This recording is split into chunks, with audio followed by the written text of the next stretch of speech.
അസ്സലാമു അലൈക്കും വറഹ്മത്തുള്ളാഹി വബറകാത്ത്. ഞാൻ എന്ത് പറഞ്ഞാലും ഒന്നും ഇപ്പം മനസ്സിലാവില്ല, ആർക്കും മനസ്സിലാവില്ല.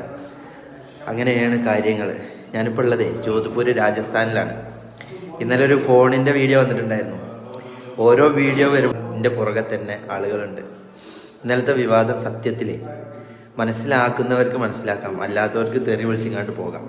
അതിനു മുമ്പ് ഞാനൊരു കാര്യം പറയട്ടെ. ഞാനൊരു BJP കാരനുമല്ല. നിങ്ങൾ എന്നെ BJP കാരാക്കാൻ ശ്രമിക്കുന്നുണ്ടെങ്കിൽ അത് നിങ്ങളും റബ്ബുമായിട്ടായിക്കോളി. ഞാൻ എൻ്റെ അസ്തിത്വം പണയം വെച്ചിട്ട് ആർക്കും ഒന്നുമില്ല. രാജ്യം ഭരിക്കുന്ന പ്രധാനമന്ത്രിക്ക് നന്ദി പറഞ്ഞു എന്നതിൻ്റെ പേരിൽ ഒരിക്കലും അല്ലെങ്കിൽ അസ്തിത്വം പണയം വെക്കാനോ ഞാൻ ഉദ്ദേശിച്ചിട്ടില്ല. എന്നെ അങ്ങനെ ഉദ്ദേശിപ്പിക്കാൻ നിങ്ങൾ ആഗ്രഹിക്കുന്നുണ്ടെന്നുണ്ടെങ്കിൽ നിങ്ങളുടെ റബ്ബും നിങ്ങളും തമ്മിലായിട്ടാവുക. എൻ്റെ റബ്ബും ഞാനും തമ്മിലുള്ളത് ഞങ്ങളായിക്കോളാം. അപ്പോൾ ഇന്നലത്തെ ആ ഒരു ഫോണിൻ്റെ വീഡിയോൻ്റെ സത്യാവസ്ഥ എന്താണെന്ന് പറഞ്ഞാൽ, ആ പരിപാടിയിലേക്ക് ആളുകളെയും വയസ്സായ ഹസ്രത്തിനെ ഉസ്താദിനെ പോലും ഉന്തിയിട്ട് സ്റ്റേജിലേക്ക് ഓടി വന്നൊരു പയ്യനായിരുന്നു അത്. അതിൻ്റെ മുന്നിലത്തെ വീഡിയോ കട്ട് ചെയ്തു വഹാബികൾ, അതിൻ്റെ ശേഷമുള്ള വീഡിയോകളും വഹാബികൾ യുക്തിവാദികൾ കട്ട് ചെയ്തിട്ടാണ് റിയാക്ട് ചെയ്തത്. അതിൻ്റെ ശേഷം അയാളെ ഞാൻ കെട്ടിപ്പിടിച്ച് മാപ്പ് പറയുന്നുണ്ട് സ്റ്റേജിൽ നിന്ന് തന്നെ. അതും വന്നില്ല. അതിൻ്റെ മുന്നേ ഓടി വന്ന് അഗ്രസീവായിട്ടുള്ള ഒരു ട്രൈബൽസിൻ്റെ ഏരിയ, ആദിവാസി ഏരിയ, ബംഗ്ലാദേശിലാണ് സംഭവം. ബംഗ്ലാദേശിൻ്റെ ബോർഡറിലാണ് സംഭവം. ബംഗ്ലാദേശിൻ്റെ 1 കിലോമീറ്റർ അടുത്തുള്ള സംഭവമാണത്. ട്രൈബൽസ് ഏരിയ, ആദിവാസി ഏരിയയാണ്, മുസ്ലിം ആദിവാസി ഏരിയ. അവിടെ അഗ്രസീവായിട്ടുള്ള ജനങ്ങളാണ്, അറിവ് വളരെ കുറവുള്ള ആളുകളാണ്.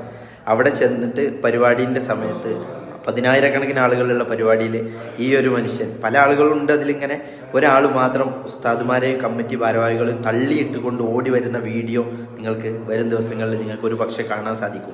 അതിനുശേഷം അയാളെ തന്നെ ഞാൻ കെട്ടിപ്പിടിച്ചുകൊണ്ട് ഞാൻ മാപ്പ് ചോദിക്കുന്നുണ്ട്. നിങ്ങൾ അങ്ങനെ ചെയ്യാൻ പാടില്ല, അവരെ ബഹുമാനിക്കണം, ഞാൻ ചെയ്തത് തെറ്റ്, എന്നോട് പൊരുത്തപ്പെടണമെന്ന് പറഞ്ഞ് ആ മൊബൈൽ കൊടുത്തിട്ട് മൊബൈലിന് എന്തെങ്കിലും പറ്റിക്കണമെന്ന് നോക്കിയിട്ട് മാപ്പ് പറയുന്ന വീഡിയോ ഉണ്ട്.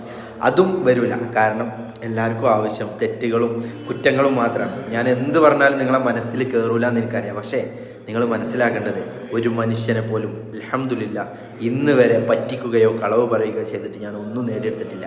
ഇന്ന് വരെ ഇത്രയൊക്കെ വിവാദം ഉണ്ടായിട്ടും ഷിഹാബ് ചോറ്റൂർ 1 രൂപ ഒരാളിൽ നിന്ന് പറ്റിച്ചു എന്നോ, 1 രൂപ ഒരാളിൽ നിന്ന് പിരിച്ചു എന്നോ, 1 രൂപ ഒരാളിൽ നിന്ന് വാങ്ങിയെന്നോ നിങ്ങൾ പറയുന്നത് കേട്ടിട്ടില്ലല്ലോ. എന്തുകൊണ്ടാണ് അതങ്ങനെ സംഭവിക്കാത്തത് കൊണ്ടാണ്. ആ ഒരു ധൈര്യത്തിലാണ് ഞാൻ പറയുന്നത്. നിങ്ങൾ എന്നെ എന്ത് തെരയും വിളിച്ചോ, എൻ്റെ വീട്ടുകാരെ നിങ്ങളൊന്നും പറയരുത്.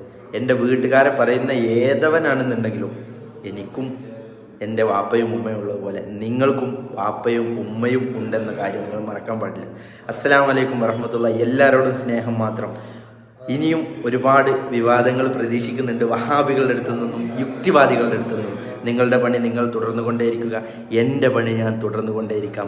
ഞാനൊരു ഔലിയല്ല, ഞാനൊരു പണ്ഡിതനല്ല, ഞാനൊരു ആലിമല്ല, ഒന്നുമല്ല. സാധാരണക്കാരനായ ഒരു മനുഷ്യൻ. ഞാൻ ചെല്ലുന്നിടത്ത് ഈ ഇൻസ്റ്റഗ്രാമിൽ നിങ്ങൾ പറയുന്നത് പോലെ യൂട്യൂബ് ഹാജി ആയിട്ടോ എന്തോന്നറിയില്ല, നിങ്ങൾ പറഞ്ഞ അങ്ങനെ ആക്കിയതല്ലേ, അതായിക്കോട്ടെ, അത് നിങ്ങളും റബ്ബും. അതുകൊണ്ട് കുറച്ച് ആളുകൾ കൂടുന്നുണ്ട്, അറിവില്ലാത്ത ഒന്നുമില്ലാത്ത ഭക്ഷണം പോലും കഴിക്കാത്ത ആളുകളിലേക്ക് അന്നം എത്തിക്കാൻ കഴിയുന്നുണ്ട്. ഒരാളെ കയ്യിൽ നിന്ന് 1 രൂപ പിരിച്ചിട്ടല്ല, എൻ്റെ സമ്പത്ത് കൊണ്ട്, എൻ്റെ പൈസ കൊണ്ട്. എന്നെ സ്നേഹിക്കുന്ന ആളുകൾ എനിക്ക് തരുന്ന ആ ഒരു ചെറിയ തുച്ഛമായ പൈസ ഞാൻ അവർക്ക് വേണ്ടി ചിലവഴിക്കുന്നു. നിങ്ങൾ എന്തോ പറഞ്ഞോളി.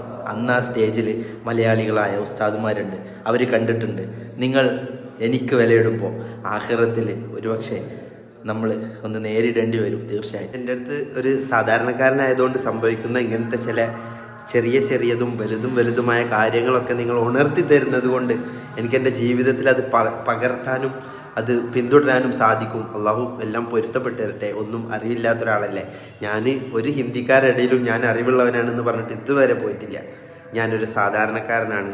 എൻ്റെ ഒരു സ്വപ്നത്തിന് വേണ്ടിയിട്ട് ഞാൻ നടന്നതാണ് എന്നേ ഞാൻ പറഞ്ഞിട്ടുള്ളൂ. പല ഉദാഹരണങ്ങളും നിങ്ങൾ നോക്കണം കേട്ടോ. ഇതിൻ്റെ മുന്നേ പല വിവാദങ്ങൾ ഉണ്ടായപ്പോഴും വിവാദം കഴിഞ്ഞ് കുറച്ച് കഴിഞ്ഞപ്പോൾ വീഡിയോ ഡിലീറ്റ് ചെയ്ത പല മാധ്യമങ്ങളുണ്ട്. തലയിൽ കെട്ടിയ ഉസ്താദുമാരുണ്ട്. നിങ്ങൾക്ക് അറിയുന്നതാണ്. അമ്പലത്തിൽ പാട്ട് പാടാൻ പോയി എന്ന് പറഞ്ഞു, കളവായില്ലേ? ഞാൻ അന്ന് സ്ഥലത്ത് പോലും ഇല്ല.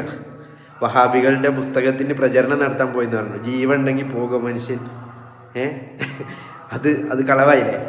അങ്ങനെ കണ്ട് എന്തൊക്കെ വന്നു അതൊക്കെ തിരുത്തിയില്ല, അവരെന്നെ തിരുത്തി. എന്നോട് ഇപ്പം അടുത്തൊരു ദിവസം എന്നോട് ഞാനൊരു കാര്യം പറയട്ടെ. എന്നോടൊരു ദിവസം നാടകം വരെ എന്നെ കുറിച്ച് തെറ്റായ രീതിയിൽ അവതരിപ്പിച്ച ഒരാൾ ഫോൺ വിളിച്ചിട്ട് മാപ്പ് ചോദിച്ച് പൊരുത്തപ്പെടണം കേട്ടോ എന്ന് പറഞ്ഞിട്ടുണ്ടായിരുന്നു. നിങ്ങളൊക്കെ അറിയുന്ന ആളാ, അയാൾക്കറിയാം, അയാളിത് കേൾക്കുന്നുണ്ടാവും. അതാണ് അവസ്ഥ. വീഡിയോക്ക് വേണ്ടിയിട്ടാണ് ഇവരൊക്കെ ചെയ്യുന്നത്. എൻ്റെ അടുത്ത് തെറ്റ് പറ്റിയിട്ടില്ല എന്ന് പറഞ്ഞ് എന്നെ തെളിയിക്കുന്നതല്ല ഞാൻ കാര്യം പറയുന്നതാണ്. നിങ്ങളൊന്ന് മനസ്സിലാക്കി. എന്ത് തെറ്റ് പറ്റും, സാധാരണക്കാരനാണ്. നിങ്ങൾ ഉദ്ദേശിക്കുന്നത് പോലെ, നിങ്ങൾ ധരിച്ചു വെച്ചതുപോലെ ഒരു ഹിന്ദിക്കാരുടെ ഇടയിലും ഞാൻ ചെന്നിട്ട് ഞാൻ മഹാനാണെന്നോ ഔലിയാണെന്നോ ഞാൻ പറയുന്നില്ല. അവരുടെ കയ്യിൽ നിന്ന് 1 രൂപ പോലും ഞാൻ മേടിക്കുന്നില്ല. നിങ്ങൾ ശ്രദ്ധിക്കണം, നിങ്ങൾ കേൾക്കണം, നിങ്ങൾ മനസ്സിലാക്കണം. അല്ലെങ്കിൽ നിങ്ങൾ വലിയ നഷ്ടം സംഭവിച്ചു പോകും. കാരണം എൻ്റെ കൂടെ നിങ്ങൾക്ക് ആഗ്രഹമുള്ളവർക്ക് ഒരു ദിവസം, അല്ലെങ്കിൽ നിങ്ങൾ ആരായിക്കോട്ടെ, ഞാൻ വെല്ലുവിളിക്കല്ല, ഒരു ദിവസം നിങ്ങൾ എൻ്റെ കൂടെ ഇവിടെ വരണം. ഞാനിവിടെ എന്ത് ചെയ്യുന്നതെന്ന് നിങ്ങൾ കാണണം. എന്നിട്ട് നിങ്ങൾക്ക് തോന്നും, അപ്പോൾ ഇതാണില്ലേ ഇവിടുത്തെ അവസ്ഥ എന്ന്. അത് സത്യമാണ്. നിങ്ങൾക്ക് എന്ത് പറഞ്ഞിട്ട് നിങ്ങൾ വീഡിയോ ചെയ്തോളി, എന്ത് പറഞ്ഞിട്ട് നിങ്ങൾ പൈസ ഉണ്ടാക്കിക്കോളി. പക്ഷേ സത്യം മനസ്സിലാകും. ഒരു കാലത്ത്, ഒരു ദിവസം ഒരു പൈസ ഉണ്ടാക്കാനോ ഒരു സാമ്പത്തിക നേട്ടത്തിനോ ഒരു കാര്യത്തിനും വേണ്ടിയിട്ട് ഞാൻ ഹജ്ജിന് നടന്നു പോയിട്ടില്ല. ഇങ്ങനത്തെ സാമ്പത്തിക ലാഭം പ്രതീക്ഷിച്ചുകൊണ്ട്, അള്ളാഹുവിൻ്റെ വജഹല്ലാതെ ഞാൻ വേറെ ഒന്നും ഉദ്ദേശിച്ചിട്ടില്ല. അസ്സലാമു അലൈക്കും വറഹ്മത്തുള്ളാഹി. എല്ലാവരോടും സ്നേഹം.